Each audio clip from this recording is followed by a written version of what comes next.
Bonjour, je m'appelle Jenny Fouti, Kosi Dingo, Kosi Fwakumenga. Je suis né Congo, Bénin Congo, mon Congo, je le dis, je l'assume et je le proclame. Dans cette vidéo, je vais vous expliquer qu'est-ce que c'est un État fédéral. Alors l'État fédéral, aux oreilles du peuple congolais, paraît nouveau. Alors voilà, on comprend qu'il y a des gens qui ont peur des choses nouvelles.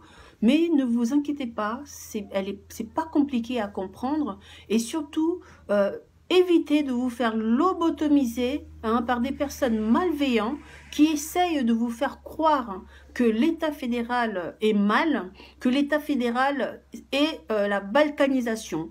Non, l'État fédéral n'est pas la balkanisation. La balkanisation, c'est le découpage d'un pays en plusieurs pays de taille réduite et autonome.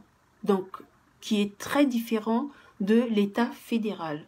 Nous n'en sommes pas là, n'ayez pas crainte, je vais essayer de vous expliquer, mais le plus simplement possible. Alors, tout d'abord, il faut savoir que cette forme de régime politique est idéale pour un pays comme la RDC Congo, pour donner plus de pouvoir aux personnes qui sont proches des réalités sur le terrain. Le Congo est vaste, le pouvoir central ne peut pas tout gérer. Il faut réfléchir sur cette nouvelle forme d'organisation sociale. L'État fédéral est un État dans lequel un État est composé de plusieurs États fédérés et qui disposent d'une certaine autonomie et qui sont tous soumises à une constitution commune, donc l'État fédéral. Il y a trois grands principes dans les États fédéraux.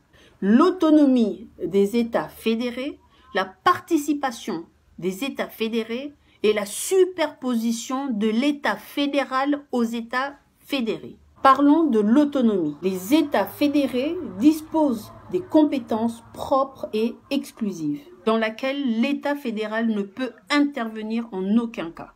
Il y a trois types d'autonomie. L'autonomie constitutionnelle, c'est-à-dire élaboration de notre propre constitution qui va regrouper toutes les règles de l'État fédéré. Cette constitution est distinguée de la constitution de l'État fédéral central, c'est-à-dire du pouvoir central. En deux, l'autonomie législative. Le Parlement local va pouvoir prendre de lois sur différents domaines. L'autonomie judiciaire, c'est-à-dire les États fédérés ont leur propre juridiction et leurs propres tribunaux. Parlons maintenant du principe de participation.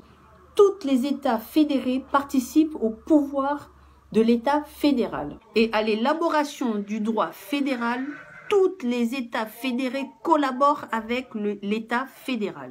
Ils participent à la rédaction et à la révision de la constitution de l'État fédéral. Ils participent à l'élaboration de la loi fédérale, car il y a deux chambres dans le Parlement, la Chambre de représentants, c'est-à-dire les citoyens, et le Sénat, c'est-à-dire les États fédérés. Alors, je vais juste donner un exemple comme ça des États-Unis, qui est un modèle de l'État fédéral, auquel le Sénat est composé de 100 sénateurs, c'est-à-dire sur les 50 États, il y a 2 sénateurs qui représentent chaque État. Donc là, vous comprenez qu'il n'y aura plus de pot de vin, il n'y aura plus de 50 000 sénateurs d'un seul parti politique. Parlons maintenant du principe de superposition de l'État fédéral, donc l'État mère, le pouvoir central. La superposition implique que dans tous les États fédéraux, il y a nécessairement 2 ordres juridiques qui se superposent, c'est-à-dire il n'y a pas l'un sans l'autre. L'ordre juridique de l'État fédéral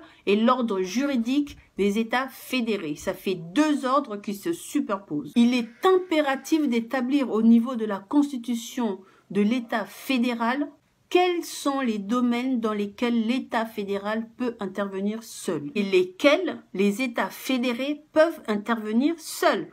Et quels sont les domaines qui sont partagés entre l'État fédéral et les États fédérés.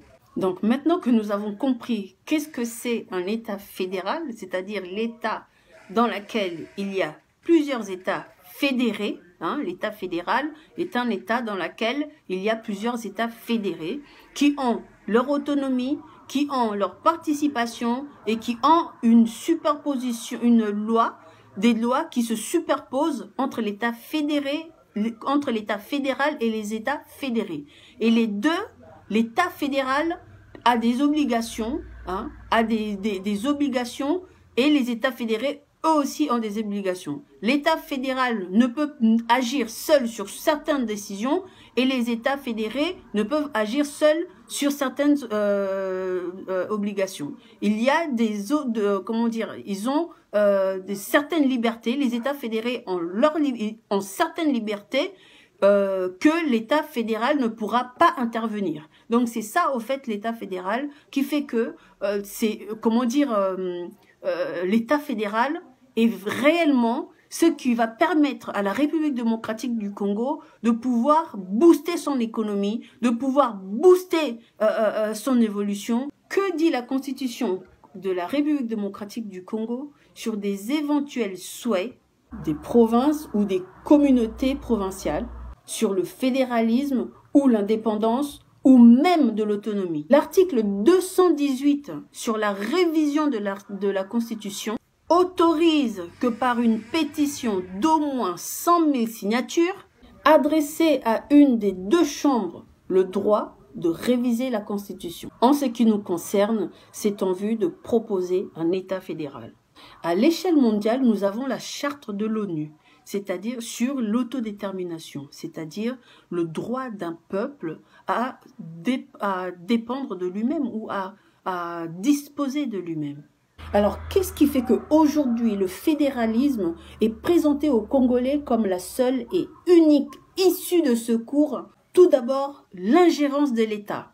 L'État central, l'État unique, le pouvoir central de Kinshasa. Le tribalisme, la haine, la trahison, le deal, le pacte, la triche, l'empoisonnement au sommet de l'État. L'État congolais est devenu une entreprise familiale. L'économie du pays gérée par l'État dans l'ensemble n'est pas répartie équitablement dans toutes les provinces. L'État congolais puise 60% de l'économie de chaque province pour partager à Kinshasa, avec le pouvoir de Kinshasa, dans les poches des représentants, des politiciens et de Kingakati. Cet argent pillé dans les provinces ne bénéficie même pas à la capitale. Elle ne développe ni les provinces ni la capitale. Le peuple est laissé pour compte, c'est-à-dire elle est abandonnée par le gouvernement. Les politiciens en général ont fait abstraction sur la population, abstraction aux besoins primaires du peuple. La sécurité, la défense, le social, l'éducation, le logement, l'environnement. En gros, vous pouvez être massacré, violé, affamé,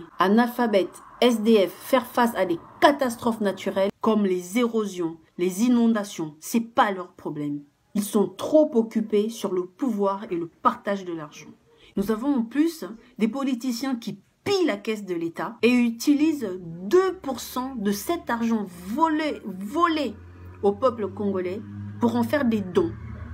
Pour paraître gentil, vous voyez, nous sommes au pouvoir, on gagne des millions, on vole des millions, mais on utilise quand même 2% de ce que nous avons pour vous faire des dons, comme les groupes électrogènes, comme des sacs de riz, comme 50 € pour chaque policier ou chaque militaire hospitalisé. Non mais, au lieu de arranger le social, au lieu de avancer dans l'avenir, nous sommes en 2020. Au lieu d'avoir des politiciens qui cherchent à développer leur pays, à montrer de l'amour, à servir la République démocratique du Congo, ils préfèrent faire des dons à des populations affamées, massacrées, vivant dans l'insalubrité. Nous avons ensuite un État congolais avec des empoisonnements au sommet de l'État, dans la présidence, qui ne bouge pas, qui ne dit ni mot, qui n'interviennent pas.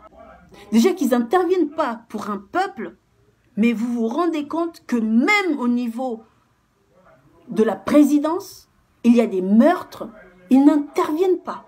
Voilà le pouvoir que nous avons. Voilà pourquoi nous voulons mettre en place un État fédéral. Alors, chers Congolais, qu'est-ce que nous allons gagner sur l'État fédéral? L'État fédéral ne laissera pas de place à l'infiltration, à l'occupation, à des rétrocommissions. C'est la meilleure façon de combattre la corruption. Le fédéralisme est la meilleure solution pour accroître notre économie. À l'heure où je vous parle, 10 $ vaut 20 000 francs congolais. On va où? C'est un massacre économique. Merci à la diaspora. Car sans vous, la République démocratique du Congo sera comme le Yémen, dévastée par la famine. Le fédéralisme s'impose car elle est plus forte que l'article 64. Nous n'allons pas baisser les bras, car tous les moyens sont bons pour retrouver notre liberté. Nos ancêtres se sont battus jusqu'au bout pour nous assurer une liberté contre les colons. Rappelez-vous de Kimpavita, rappelez-vous de Kimbangu. Nous avons 6 grands peuples dans notre pays et cela va constituer nos États fédérés. Comme cette image que je vous présente ci-dessus. Vous avez le Congo central en vert, vous avez l'Équateur en marron, vous avez l'oriental en rouge, vous avez le Kivu en bleu, vous avez le Katanga en violet et vous avez le Kasaï en beige. Donc ces 6 États, ces 6 provinces, ces 6 peuples vont représenter nos 6 États fédérés à la République démocratique du Congo. Vous voyez très bien que le pays reste la RDC. Il n'y a pas d'éclatement du Congo. Non, le Congo reste le même, mais le pouvoir sera plus centralisé dans les provinces, dans les peuples, pour pouvoir gérer au mieux, de près, ce qui se passe autour de chaque province. Et non un pouvoir central qui ne agit en rien lorsqu'il y a des problèmes à l'est du pays. Jusqu'aujourd'hui, ça fait 20 ans que le peuple de l'Est attend l'intervention du pouvoir de Kinshasa et ils ne l'ont toujours pas. Là, sur cette image, lorsque vous voyez le Kivu est en bleu comme ça, lorsqu'il faut intervenir en tant qu'État fédéré, les États fédérés pourront intervenir. Ils ont cette liberté de pouvoir intervenir sur certaines issues ou certaines problématiques dans leur province. Voilà pourquoi j'encourage le peuple Ngala, oriental et Né-Congo de suivre l'initiative des Kivusiens et des Katangais. Organisons-nous pour aller au bout de cette initiative. Organisons-nous pour signer cette pétition. Organisons-nous pour financer afin de soutenir cette initiative. Né-Congo, réunissons-nous. C'est maintenant ou jamais. L'indépendance tant attendue s'appelle le fédéralisme.